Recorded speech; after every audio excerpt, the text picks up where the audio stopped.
Baik, selamat datang kembali di YouTube channel Mas Tulah Official. Nah, pada kesempatan kali ini saya kedatangan tamu spesial, yaitu salah satu mahasiswa dari Universitas Indonesia. Siapa lagi kalau bukan Harun Ar-Rasyid. Oke, good morning my brother. Ya, morning Alvan. Bagaimana Mas? Sudah melakukan apa saja pagi ini? Sudah sarapan kan pasti ya? Aku sarapan pakai brownies ya tadi. Tadi bangun buat ini agenda asrama, bangun agenda asrama terus lanjut kayak agenda asrama sampai jam 7.30 Oh, tadi. oh, asik. Oke, langsung saja. Jadi Harun Ar-Rasyid ini adalah mahasiswa Universitas Indonesia program studi kesehatan masyarakat. Nah, bagi teman-teman yang tertarik untuk bertanya dan curious banget tentang apa sih itu eh, kesehatan masyarakat, bisa saja langsung cek Instagram. Jadi nanti saya akan cantumkan nama Instagramnya di bawah ini biar untuk lebih mempermudah. Ya, Harun Rosid Ya, Harun underscore. Al-Rasyid. Nah, pokoknya kalian cari saja di Instagram. Kalau nggak ada, cari saja di following saya. Pasti ada Instagramnya Harun Ar-Rasyid. Oke, selanjutnya, nah ini itu sebenarnya konten perdana saya ya, karena sebenarnya saya juga pengen sekali bikin konten-konten kayak ngobrol seputar kampus gitu, tapi belum sempat gitu. Dan sebenarnya saya dan Mas Harun ini sebenarnya sudah punya janji dari lama, akan tetapi baru kesampaian hari ini, dan hari ini pun kita dadakan gitu. Jadi saya mohon maaf kalau misalnya ada kekurangan atau kesalahan dalam video kali ini gitu teman-teman. Jadi karena ini adalah konten pertama saya, mungkin ini kayak lebih kayak bisa disebut sharing-sharing gitu sih, sharing-sharing seputar kampus gitu. Oke, langsung saja mungkin Mas Harun bisa memperkenalkan sedikit tentang siapa Mas Harun dan sekarang lagi kuliah di mana. Pokoknya biodata Mas Harun sedikit kepada penonton Mas Wala Official. Oke. Halo, Assalamualaikum warahmatullahi wabarakatuh. Sobat Mas Tullah ya. Waalaikumsalam warahmatullahi. Ya, Mas Pula. Mas Tullah ya. Halo Sobat Mas Tullah. Selamat pagi, selamat sore, selamat siang, selamat apa lagi ya. Pokoknya kapanpun Sobat Mas Tullah nonton video ini gitu ya. Kenalkan, Ya. nama nama aku Harun Al-Rasyid, biasa dipanggil Harun gitu ya. Aku sekarang S1 reguler kesehatan masyarakat di Universitas Indonesia, dan sekarang semester kelima, udah tahun ketiga ya, udah mahasiswa tingkat Iya, ya, tua gitu. betul. Iya, Nah, tingkat terus tua. sekarang kesibukannya apa aja? Kesibukannya sih sekarang aku disibukkan sama agenda asrama. Kalau teman-teman tahu nih, beasiswa rumah kepemimpinan, aku salah satu wardi dari beasiswa rumah kepemimpinan di regional Jakarta, dan ya akan melakukan pembinaan selama 2 tahun atau 22 bulan. Dan selain itu aku juga ini sih disebutkan, kalau kuliah masih belum mulai ya, mulainya tanggal 14, dan disibukkan sama ini sih beberapa lomba-lomba, ikutin beberapa lomba gitu Oh, kan. Aku sebagai peserta lombanya ya. Nah, untuk saat ini sendiri di masa pandemi ini kita kan dihadapkan dengan situasi yang sangat susah mungkin ya. Nah, pembelajaran dirubah menjadi pembelajaran online atau daring. Nah, itu bagaimana sih kegiatan Mas selama pandemi ini? Jadi selama pandemi ini atau pembelajaran dengan metode jarak jauh, sebenarnya ya pasti aku juga salah satu yang merasakan itu, bagian dari kalian yang merasakan susahnya pembelajaran jarak jauh gitu ya. Kayak banyaknya ya. tugas, terus kayak harus kayak nonstop di depan, nggak nonstop juga sih, tapi kayak waktunya lebih lama lah di depan laptop gitu. Ya aku ngerasain juga seperti kalian guys.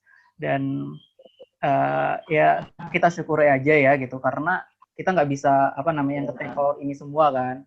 Jadi yang salah satu caranya adalah dengan menerapkan protokol kesehatan kayak gitu. Baik, selanjutnya mungkin Sarun bisa ceritakan, nah di kampus itu apa saja sih kegiatannya sebenarnya, mungkin organisasi atau kegiatan-kegiatan. Oke, selama di kampus sih untuk tahun kedua kemarin, aku ikutin salah satu UKM penalaran di UI namanya UI Achievement, yang khusus kayak menghadirkan para mapres gitu, sekolah-sekolah mapres. Dan ya bulan depan juga aku sebagai project officer untuk project aku siap mapres gitu ya, untuk mempersiapkan para mahasiswa UI tahun 2018, 18 sama 19 gitu ya. Karena 2020 kan masih orientasi gitu, untuk mempersiapkan mahasiswa-mahasiswa tersebut dalam ajang pemilihan mahasiswa berprestasi di baik di tingkatan universitas maupun nasional gitu. Itu salah satu kayak trialnya lah gitu ya. Dan selain itu di kuliah juga aku di kampus aku ikut ada kepanitiaan juga di fakultas aku. Sekarang aku ini sih peminatannya karena sekarang udah semester 5 gitu, ambil peminatan di kesehatan masyarakat. Aku peminatannya epidemiologi. Jadi di kesehatan masyarakat tuh ada beberapa peminatan gitu kan, diambil di semester. Iya, sama juga di UI juga ada. Iya. Mungkin Mas Herun bisa ceritakan sedikit pengalaman bagaimana masuk di UI, terutama di kesehatan masyarakat. Nah, ini aku pengen share juga ya pengalamanku, karena banyak banget yang kayak nggak ada yang ngira kalau aku anak madrasah gitu juga, Pak. Oh bisa emang iya harus anak madrasah terus kayak dari desa gitu. Nah, banyak yang bilang gitu, nggak percaya gitu kan, karena agak-agak kurang memungkinkan untuk anak madrasah apalagi daerah pelosok gitu ya masuk UI gitu. Dan qadarullah gitu ya, aku bisa dibilang kayak di madrasah aku orang pertama yang bisa lolos UI gitu. Dan ceritanya di awal dulu tuh pengennya kedokteran. Nah, tapi karena beberapa ada alasan gitu ya, kayak nanti misalnya aku nggak dapat beasiswa kan, lumayan kedokteran lumayan besar, membutuhkan waktu yang lama juga untuk untuk berkuliah gitu ya, membutuhkan waktu yang lama. Dan aku sekarang tinggal sama ibuku aja gitu, jadi aku harus benar-benar cepat-cepat bisa selesai kuliah dan kerja gitu, dan bisa lanjut sekolah lagi kayak gitulah. Jadi alasan kenapa pilih Kesmas karena itu gitu. Awalnya milih karena passion aku di kesehatan, tapi di beberapa jurusan kesehatan itu udah ada beberapa kakak-kakakku dan sepupu-sepupuku gitu. Nah, jadi yang kesehatan masyarakat belum ada, dan alasan itulah yang pertama muncul gitu. Kesehatan masyarakat aja, karena yang diobatin nggak individual gitu, tapi masyarakat secara umum gitu. Iya, berguna banget, apalagi kayak misalnya sekarang di masa pandemi gitu. Kita bisa tahu gitu cara intervensi atau promosi kesehatan kepada masyarakat gitu, terus kayak berinteraksi dengan masyarakat yang benar itu seperti apa. Dan kalau di peminatanku di epidemiologi, kalau teman-teman tahu kayak Pak Yuris gitu ya yang suka ngomongin, itu biasanya ilmunya itu salah satu ilmunya itu di epidemiologi di jurusanku gitu. Kayak mengetahui jalan novel dari penyakitnya lah gitu, jalan cerita dari penyakitnya gitu. Kira-kira penyakitnya itu muncul kapan dan bisa selesai kapan, itu bisa dipelajari di ilmu Kesmas gitu. Dan ini aku mau cerita juga Pan, kalau aku itu anak madrasah di salah satu pesantren di Lombok Timur, Nahdlatul Wathon, namanya M.A. Mualimin NB Pancor. Itu nggak banyak yang tahu gitu ya. Kalau di daerah Lombok Timur banyak, tapi untuk secara nasional mungkin kurang banyak yang tahu. Dan secara nasional mungkin jarang banget yang pengen ngambil kesempatan untuk SNPTN sebenarnya, tapi karena kebanyakan tuh teman-temanku pengen ambil ke Al Azhar waktu itu, dan aku awalnya juga pengen gitu kan ke Al Azhar, tapi ada keinginan juga pengen coba yang SNPTN gitu. Kenapa enggak kalau ada kesempatan gitu. Ya udah grab it soon gitu. Jadi aku pilih coba SNPTN dengan beraninya gitu ya, pilih UI di pilihan pertama dan kedua. Dan dulu aku pilihan pertamanya Kesmas, terus pilihan keduanya biologi di UI juga. Dan banyak teman-temanku yang kayak berani amat lu Run gitu ambil UI, padahal belum pernah ada gitu ceritanya yang kayak lolos di PTN bagus lah di Indonesia gitu. Nah makanya jadi kayak banyak yang awalnya banyak yang underestimate, tapi kalau menurut aku ya karena ada keyakinan dan doa orang tua itu bisa mengalahkan segalanya. Wah, gila. Nah, jadi kayak gitu, Pak. Pernah nggak daftar terus nggak keterima gitu? Iya, kayak gitu. Aku keterima di UI, alhamdulillah qadarullah lewat jalur SNPTN, nilai raport gitu ya, undangan.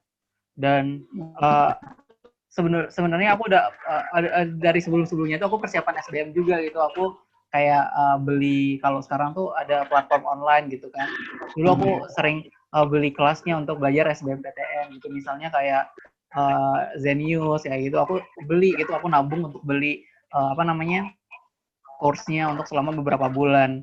Dan soalnya untuk pede nggak pede, coba-coba pede-pede aja sih sebenarnya, nyoba UI SNPTN gitu. Karena ya tadi kalau nggak dicoba kita nggak pernah tahu kan. Karena kalau nggak coba kemungkinannya 100% gagal gitu. Tapi kalau kita coba ada dua kemungkinan, 50% dapat ya 50% gagal gitu. Nah, jadi aku coba yang 50% itu dan alhamdulillah 50% itu jadi 100% terima gitu. Dan waktu itu juga karena sewaktu madrasah aku selama 3 tahun di madrasah itu aku lumayan aktif gitu ya di beberapa kegiatan di madrasah. Terus alhamdulillah lah beberapa dapat bisa dibilang prestasi gitu yang membantu untuk masuk ke universitas yang di pesantren juga ada salah satu universitas, dan keterima juga jalur beasiswa gitu. Tapi ya gitu aku lebih mencoba menantang diri untuk keluar dari zona nyaman gitu ke Jakarta gitu, untuk kayak lebih mendewasakan diri lah gitu, lebih mandiri. Apa sih itu Kesmas ya? Nah, ini pertanyaan dari Alvan tentang jurusan Kesmas itu sendiri. Dulu sebenarnya FKM ada beberapa jurusan ya, ada kesehatan masyarakat, ada gizi, terus ada kesehatan dan keselamatan kerja, terus kesehatan lingkungan gitu. Nah, ada 4 jurusan di Fakultas Kesehatan Masyarakat di Universitas Indonesia. Dan waktu itu sih aku kurang banget informasi yang masuk ke madrasah, dan aku juga kurang bukan terdampak sih, terekspos ya itulah, kayak kurang banget nyari informasi terkait jurusan-jurusan di FKM UI. Dan mungkin udah ditakdirkan untuk masuk Kesmas gitu ya sama Allah. Dan ya Kesmas itu apa sih gitu ya, Kesmas itu adalah ilmu dan seni untuk kayak kayak perpaduan antara ilmu IPA gitu dan sosial gitu ya. Jadi dia nggak saklek kesehatan banget gitu, karena pasti dengan masyarakat kita belajar kayak sosiologi masyarakat seperti apa, antropologi masyarakat seperti apa, kayak gitu.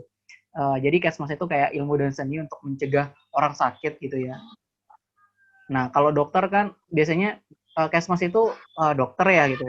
Bukan. Jadi Kesmas itu adalah bisa dibilang dokter juga, tapi dokternya masyarakat gitu, dokter preventif, dokter yang mencegah masyarakat agar tidak sakit gitu sebenarnya, mencegah masyarakat agar tidak sakit. Dan kan kalau dokter, perawat gitu ya, dia kayak kuratif dan rehabilitatif gitu ya.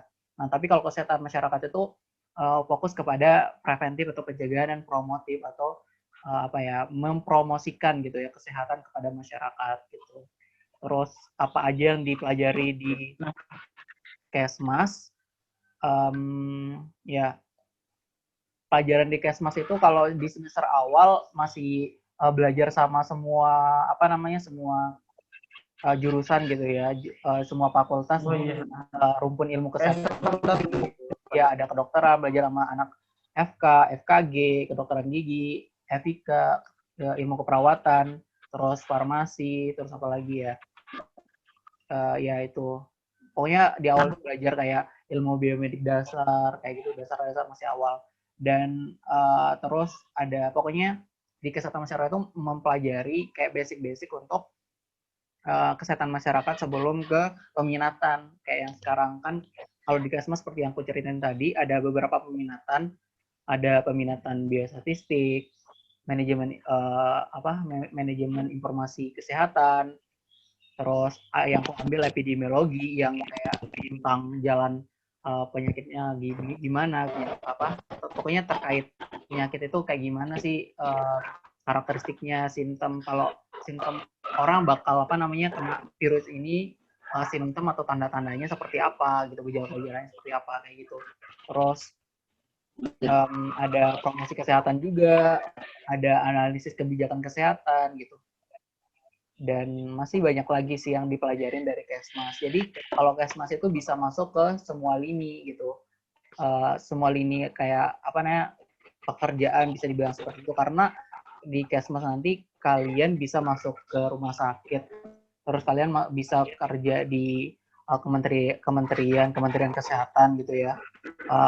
Beberapa dosenku juga dari sana, terus ada di WHO juga dosenku, ada namanya Prof Andik, dia di WHO, jadi pokoknya kayak koordinator gitu di WHO Myanmar kalau nggak India ya, aku lupa. Terus yang kalian sering lihat di TV yang sekarang yang terbaru pengganti Pak Yuris gitu ya, ada namanya Prof Viku, itu salah satu dosenku juga yang mengabarkan jumlah orang yang positif coronavirus sekarang gitu. Itu juga salah satu dosenku. Terus masih banyak lagi sih, kalian bisa masuk ke banyak lini kerjaan gitu. Pertanyaan selanjutnya, bagaimana sih tips and tricks gitu ya biar bisa masuk Kesmas UI? Sebenarnya kalau aku sendiri, kalau misalnya jalur ada 3 jalur kan, jalur SNMPTN, SBMPTN, dan jalur mandiri SIMAK UI. Jalur SNMPTN itu sebenarnya kayak bisa dibilang untung-untungan gitu ya, tapi bukan untung-untungan juga sih sebenarnya, karena harus persiapan selama 3 tahun selama kalian SMA atau madrasah gitu ya, dan itu perlu waktu yang lama untuk kayak mempersiapkan itu semua gitu. Jadi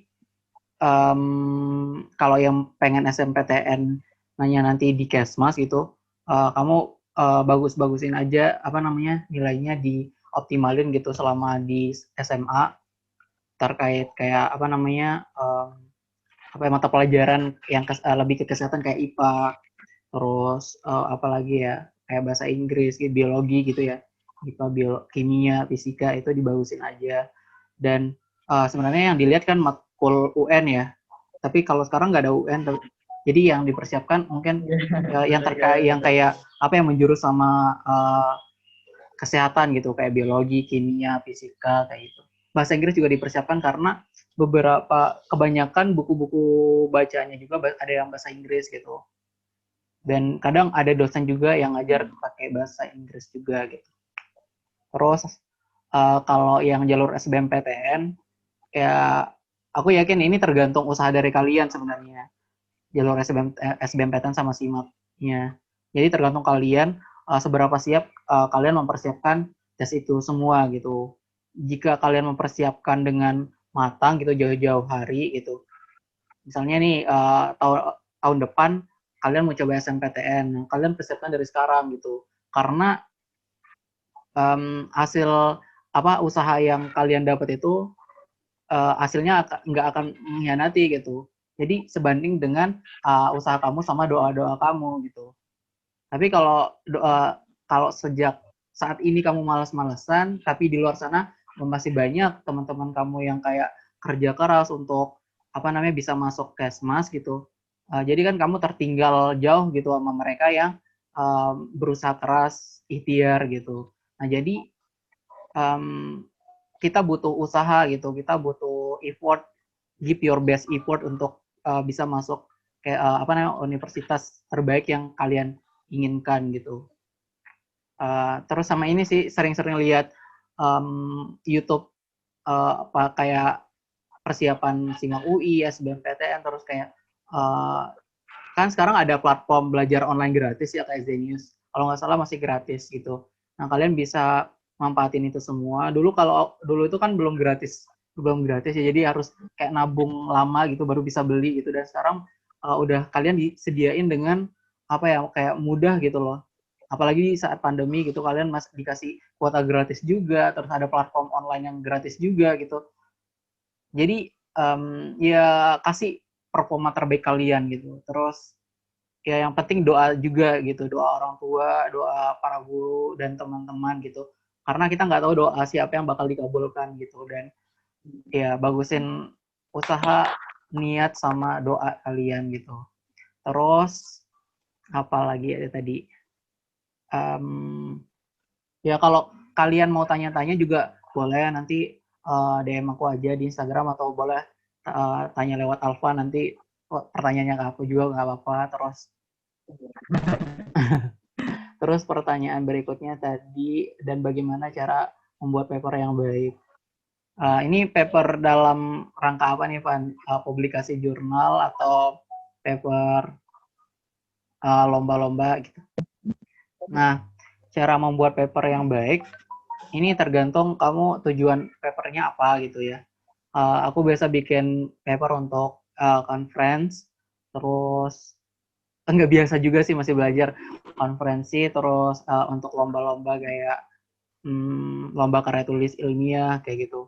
Kemarin tips aku sih, kamu kalau masih pemula, kamu harus cari senior kamu yang apa ya lumayan sering gitu ya untuk publikasi jurnal, ikut konferensi gitu. Aku tahun ini gitu ya pernah apa ikut kompetisi, bukan kompetisi tapi lebih ke konferensi internasional, namanya konferensi pelajar internasional di Canberra, dan alhamdulillah kepilih jadi 30 delegasi waktu itu. Dan ya tapi karena coronavirus gitu ya tidak jadi kadarullah gitu. Jadi nggak jadi pergi ke Canberra.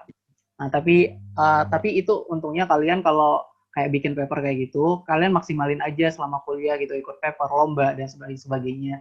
Atau nanti kalian dapat bonus gitu dari usaha kalian dengan pergi ke luar negeri, dapat hadiah, dapat uang jajan gitu kan, lumayan banget gitu untuk membantu kalian, apalagi sebagai anak kos gitu kan. Terus um, untuk paper LKTI sih hampir sama ya.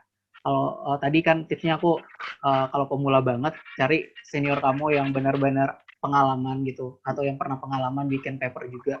Terus terus cari-cari pokoknya sering riset lah gitu terkait topik yang kamu minati gitu. Sering baca jurnal juga. Kamu sempatin aja misalnya sekali seminggu untuk baca jurnal gitu terkait topik yang kamu sukai gitu. Misalnya aku suka topik-topik kesehatan, terus topik pendidikan gitu.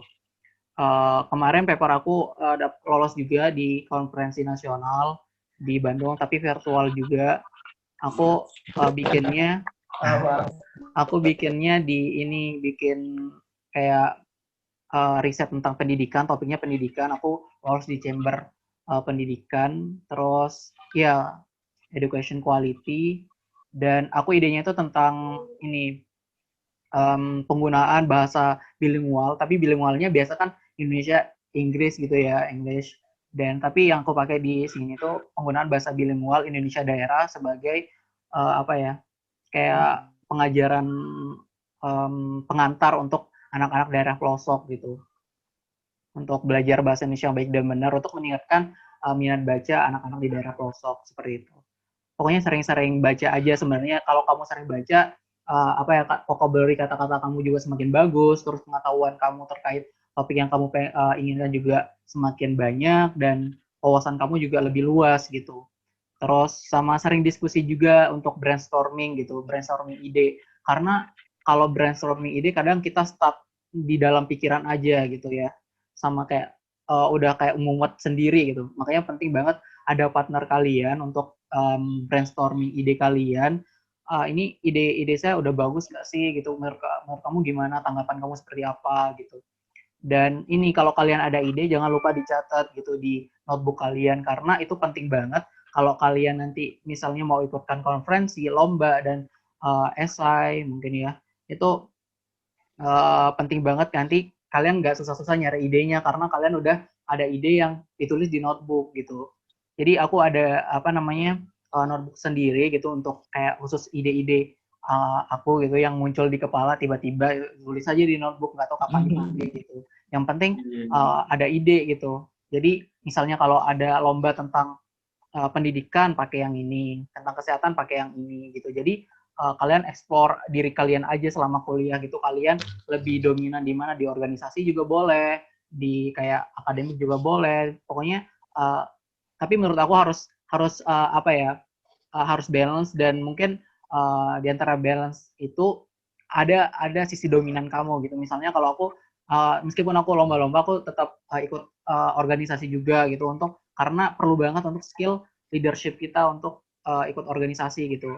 Nanti bakal kepake saat setelah kerja dan saat magang kayak gitu, saat berkomunikasi dengan orang, diplomasi gitu. Di kuliah kalian banyak banget kayak ditawarin apa ya, fasilitas-fasilitas itu. Kalau di UI ada MUN, Model United Nation, terus ISEC namanya, itu bisa ke luar negeri gitu, kayak jadi delegasi diplomat kayak gitu. Terus tadi UKM aku UI Achievement, terus apalagi ya, pokoknya ada BEM, itu bagus banget gitu untuk mengembangkan skill soft skill kalian selama kuliah. Dan ya mungkin saat ini kalian nggak ngerasakan dampaknya ya, tapi manfaatnya bisa dirasakan di kemudian harinya gitu, untuk apa ya, pasca kampus lah gitu Van. Baik teman-teman, mungkin itu saja sih sedikit sharing-sharing hari ini. Semoga video ini bisa menjadikan pembelajaran bagi kita dan bermanfaat bagi kita semua. Dan sekali lagi saya ucapkan terima kasih kepada Mas Harun sebagai mahasiswa Kesehatan Masyarakat Universitas Indonesia yang telah hadir dan meluangkan waktunya untuk diwawancarai di video saya kali ini.